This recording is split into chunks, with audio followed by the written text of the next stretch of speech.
Hi my friends, this is my very sad looking string of spades and you might be wondering what the heck happened to my plant. Well, to be honest, I have completely neglected this plant and it's lost all its leaves, well most of its leaves anyway, and it's looking a very devastated state, but it's not dead yet, so it's actually very easy to revive this plant.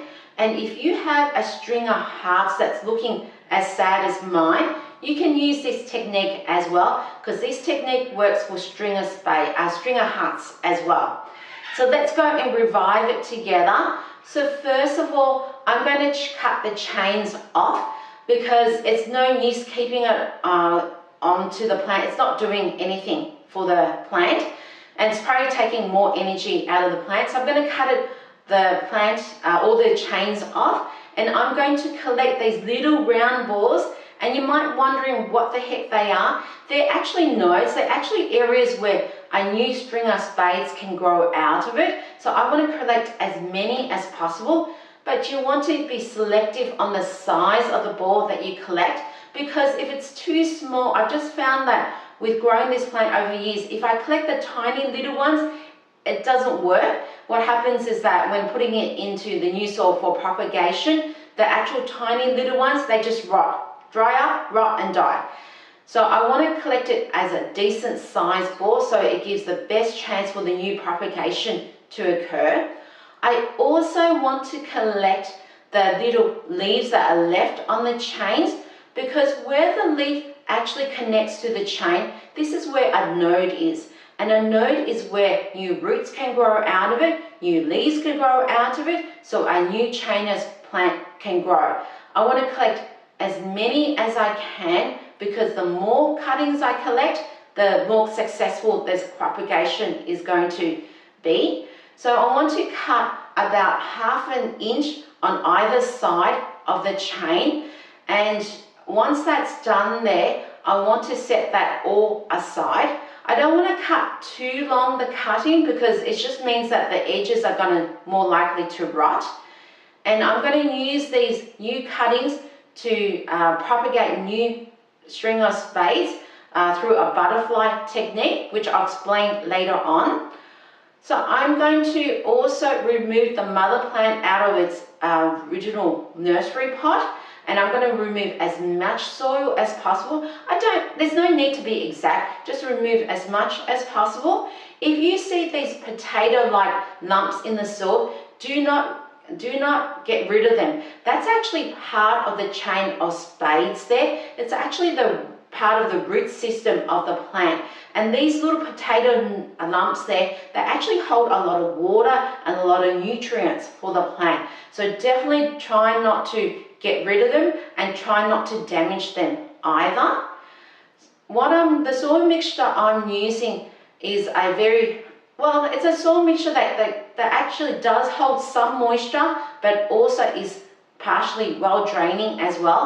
So it's pretty easy mixture, just consists of 50% potting mix and 50% cacti soil. I throw in a few pieces of horticultural charcoal, because I'm just a big fan of horticultural charcoal, because that helps to actually clean the water and reduce the bacteria in the soil, and also makes the water smell more fresh. The pot I'm using, it is actually a self-watering pot. Now, if you are new to growing chain of spades, or you're new to propagating a chain of spades, or you're new to actually repotting a chain of spades, I do not recommend you use a self-watering pot. I'm using a self-watering pot because I know what the requirements of this plant needs, because I've been growing it for many years. If you're new to this plant, you're better off using a plastic nursery pot that has lots of holes in it. So if you happen to overwater this plant, at least you could get rid of the excess water. Also, you can use a terracotta pot, because with a terracotta pot, if you happen to overwater your chain of spades there, the water doesn't evaporate just at the top of the soil. It actually evaporates from the sides of the pot, so there's less chance of overwatering it. So once I've got the soil mixture, I'm actually going to repot the mother plant into it. So I'm just going to dig a hole, pop the plant into the soil, making sure those potato lumps are underneath the soil and not sitting on top, because if those potato lumps are sitting on the top, those potatoes can dry up and it can lead to the death of the plant. So you want to make sure that those potatoes are at least 1 inch below the soil, and then I backfill the soil and making sure I firmly tap down to get rid of any air pockets.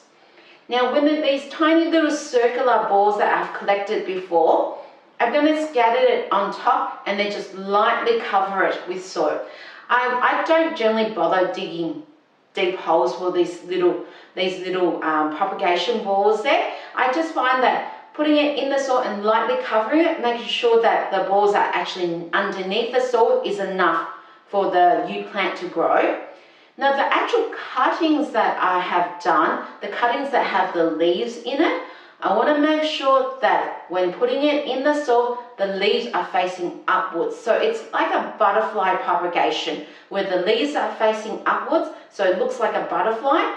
The actual node, so where the area where the leaf has actually connected into the stem, that node area is underneath the soil. So it needs to be underneath the soil, because if it's just sitting on top, it's more likely going to dry out and no new roots will grow. So it needs to sit underneath soil. I generally say around about maximum about 1 inch underneath the soil is well enough for new roots to grow out of it.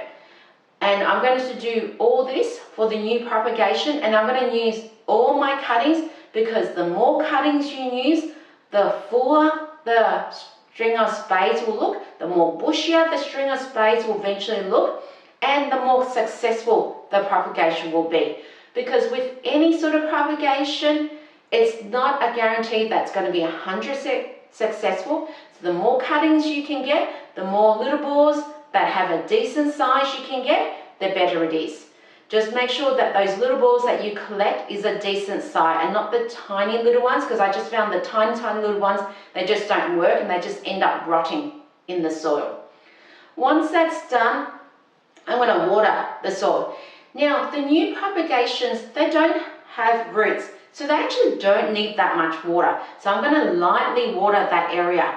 But where I planted the new mother plant in the new pot, that's a more established plant. So that's going to need more water. So I would tend to water that area more compared to where the new propagation cuttings are.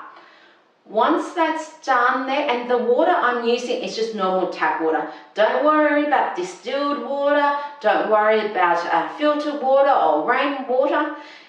Tap water is fine. And I find that that doesn't do any issues with the plant, just using plain tap water. Once that's done, what I do is I want to try and increase the humidity and the temperature around the plant. The reason for that is that, yes, string of spades, they don't really need high humidity to grow, but I found that giving it a higher amount of humidity just gives us that extra boost so the plant grows as fast as possible. So what I'm doing, I'm actually using plastic cling wrap. I'm just going to cover the plant. I do make sure there is still some gap in the plastic so that there is still airflow. Just want to make sure that there's airflow to reduce the chances of fungal disease to occur. And if you're finding that the string of spades is getting way too wet, you can the plastic can actually be removed and placed on back in a few days' time. Now, if you don't want to use cling wrap, you can use a clear plastic bag. You can also use a food cover that's clear. I've done that before as well, and it works wonders. And this sort of technique just increases the humidity and the temperature around the string of spades to give it that extra boost to make it grow as fast as possible. Now, if you are enjoying this content so far, don't forget to subscribe to the channel. It really helps me out to grow the channel to create more content for your viewing. Once that's done, I'm going to grab my string of spades and pop it in an area where it receives as much sunlight as possible. Because this is kind of like a succulent kind of plant.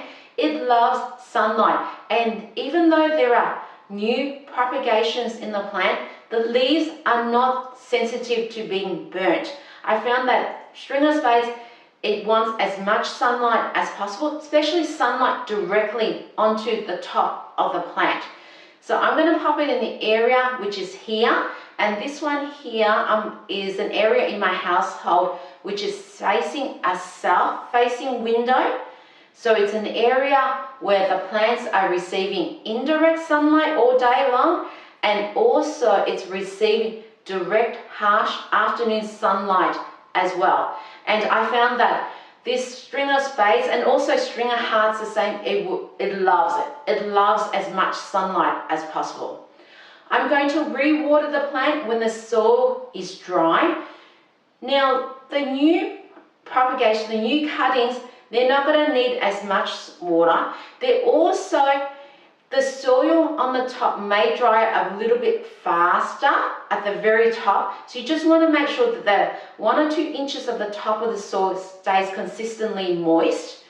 Where the mother plant has deeper roots, already established roots that are further down in the pot. So I want to make sure that I more thoroughly water that area to make sure that the roots that are further down in the soil becomes moist, so that it can absorb water, and also so that it doesn't get to the point where those roots that are further down in the soil doesn't dry up and rot away. This is what it looks like 2 months later.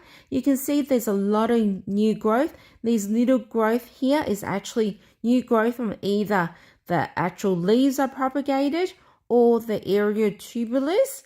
And then also over here, this whole clump of actually green leaves here is the original mother plant. I had trimmed it when I was properly repotting the mother plant, and you can see there's a whole bunch of new healthy green leaves, and it's looking a lot more full, a lot more lush. And I do the same thing. I actually use glad wrap to cover the plant, and also I place it in an area where it's receiving a lot of sunlight. Basically indirect sunlight all day long and direct sunlight in the afternoon. And I only water the plant now when the soil is completely dry, because really the actual new propagations have actually grown roots, and also the mother plant already had its own original roots. So I let the soil completely dry, and then I make sure that the soil becomes moist again when I'm watering it. There's no need to fertilize this plant because the new soil that I use, it already has fertilizer in it. At this point, the actual string of spades looks pretty bold at the top. So I want to make it more full and lush at the very top. So what I'm going to do is I'm actually going to propagate more string of spades through the butterfly technique. So all I need to do is get some clean clippers and cut about 1 centimeter below each set of leaves. And if the actual stem is too long, can always cut the stems to make it shorter. You just want about 1 centimeter on either side, which is basically about like 0.7 inches. And all you need to do is actually place the actual cuttings on top of the actual pot where there is a string of spades growing. So this is going to actually make the plant look less bold and more full and lush. You want to make sure that actual top of the leaves is facing upwards, and also the stem is down in the soil. You don't need to bury it deep. Just cover it up lightly with soil, and just pick another spot and place that actual cutting in the area where there's no string of spades growing. And that way, over time, if you keep on doing this, over time the actual string of spades is not going to look bold. It's going to look full and lush. Also using a little bit of water and just making sure that where the new cutting is placed in the soil, that the soil is nice and moist. Because what's going to happen is you keep on propagating, there's not going to be one string of spades. It's going to be so many that's going to be looking so lush. The other technique you can do is just getting a little chain of the string of spades and just popping it directly into the soil. without cutting it. Now it's probably be a little bit easier if I use like a bobby pin, like a hair bobby pin, to pin down the actual stems of the plant to make it more secure in the soil. But I think I was a little bit lazy, and all I wanted to do was put it in the soil and then using some extra soil on the side just to make sure that the actual stem is securely in the soil. Now this is what it looks like after 3 months. So you can see there's a lot more new growth. I suspect the little leaves are coming from the tubulars rather than the new propagation that I did. And over time, you can see how much growth it's happening. And there's a bit of a growth spurt with this plant because it's actually was growing in summer, because it was summer when this plant was really growing really fast. So you'll find that a string of spades will grow a lot faster in spring and summer when the weather tends to be warmer. So you can see it's looking less bold, and this one is what it looks like 7 months later, and it's looking super lush to me, super green, which I find absolutely beautiful. It's actually flowering at the moment, so that you can see those light pinky flowers are actually flowers of a string of spades, and I find it so cute. So this plant here, never give up on it. You can always revive this plant because it's actually a super hardy plant and really easy to grow. So that's how I revived my string of spades, and I'll see you in the next video. Bye.